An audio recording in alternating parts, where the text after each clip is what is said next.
Friends, ఈ వీడియోలో మీకు హ్యాంగింగ్ మ్యాన్ క్యాండిల్స్టిక్ ప్యాటర్న్ని ఎలా యూజ్ చేయాలనేది చెప్తాను చూడండి. ఈ హ్యాంగింగ్ మ్యాన్ క్యాండిల్స్టిక్ ప్యాటర్న్ అనేది ఇది బేరిష్ ప్యాటర్న్.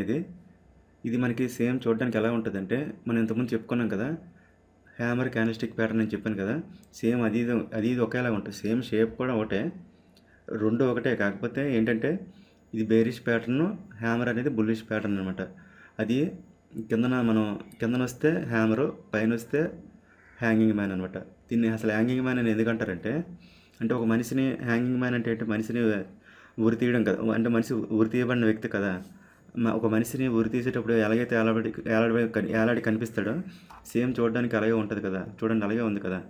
ఇది తాడు, పైదేమించి తాడు, ఇదేమించి బుర్ర, ఇదంటే పేక అనుకోండి, ఇదంతా ఒళ్ళు అనుకోండి, ఇలా కనిపిస్తుంది కదా. అందుకోసం దీన్ని హ్యాంగింగ్ మ్యాన్ అనేసి పిలుస్తారు. దీని రూల్స్ ఏంటంటే, సేమ్ మనం హ్యామర్కి చెప్పుకున్నాం కదా, హ్యామర్ క్యాండిల్స్టిక్ ప్యాటర్న్కి చెప్పుకున్నాం కదా, సేమ్ రూల్సే. దీంట్లో ఏంటంటే బాడీ ఉంది కదా, ఈ బాడీ కంటే ఈ విక్ అనేది 2 టైమ్స్ కంటే ఎక్కువ ఉండాలి. 2 టైమ్స్ కానీ 3 టైమ్స్ కానీ అలాగా ఈ లెంత్ అనేది ఎక్కువ ఉండాలి. ఈ పొడవు అనేది, ఈ తోక ఉంది కదా, ఈ తోక అనేది 2 టైమ్స్ కంటే ఎక్కువ ఉండాలి. 2 టైమ్స్ కానీ 3 టైమ్స్ కానీ. తర్వాత ఈ పైన విక్ ఉంది కదా, ఇది ఒకసారి ఇలా చిన్నగా వస్తుంటుంది, ఒకసారి రాదు. వచ్చినా పర్వాలేదు, రాకపోయినా పర్వాలేదు. తర్వాత దీన్ని మనం ఒకసారి మనకి గ్రీన్లో కూడా కనిపిస్తుంటుంది. గ్రీన్లో వచ్చినా పర్వాలేదు, రెడ్లో వచ్చినా పర్వాలేదు. గ్రీన్లో వచ్చినా, రెడ్లో వచ్చినా ఈ విక్ అనేది మాత్రం 2 టైమ్స్ కంటే ఎక్కువ ఉండాలి. గుర్తుపెట్టుకోండి, 2 టైమ్స్ 3 టైమ్స్ అలాగ ఉండాలి. ఇదేంటంటే చాట్కి పైన వస్తుంటుంది, పైన చూసుకోండి, రెసిస్టెన్స్ దగ్గర ఎక్కువ వస్తుంటుంది. కానీ మనకి ఇక్కడ వచ్చేటప్పుడు ఈ గ్రీన్ కంటే రెడ్ వస్తే మంచిదనమాట, ఇంకా బాగా పనిచేస్తుంది.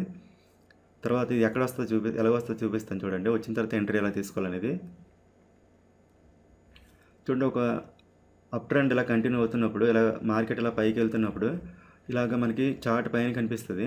రెసిస్టెన్స్ దగ్గర ఎక్కువ ఇలాంటి వస్తుంటాయి. మధ్యలో ఎక్కడెక్కడ వస్తే మీరు పట్టించుకోకండి, ఏదో ఒక లెవెల్ అనేది చూసుకోండి. లెవెల్ అనేది ఉండాలి, ఆ లెవెల్లో వస్తే దానికి వాల్యూ. ఇది ఎక్కువగా పైన రివర్స్ అయ్యేటప్పుడు మనకు వస్తుంటుంది.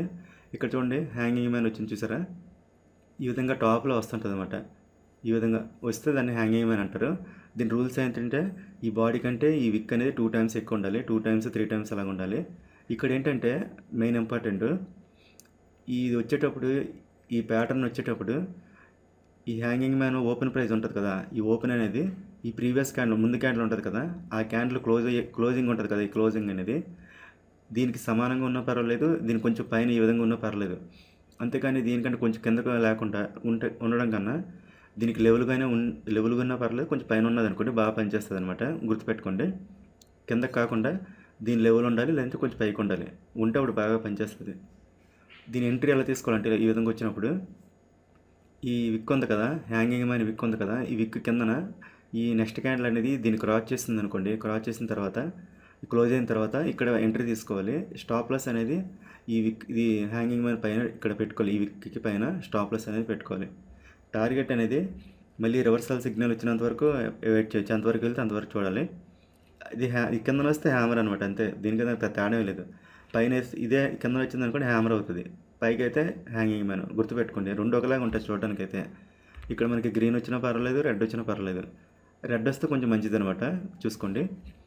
సో ఇది friends hanging man candlestick pattern గురించి. నెక్స్ట్ వీడియోలో మరొక క్యాండిల్స్టిక్ ప్యాటర్న్ గురించి చెప్తాను. అంతవరకు ఉంటాను, బాయ్.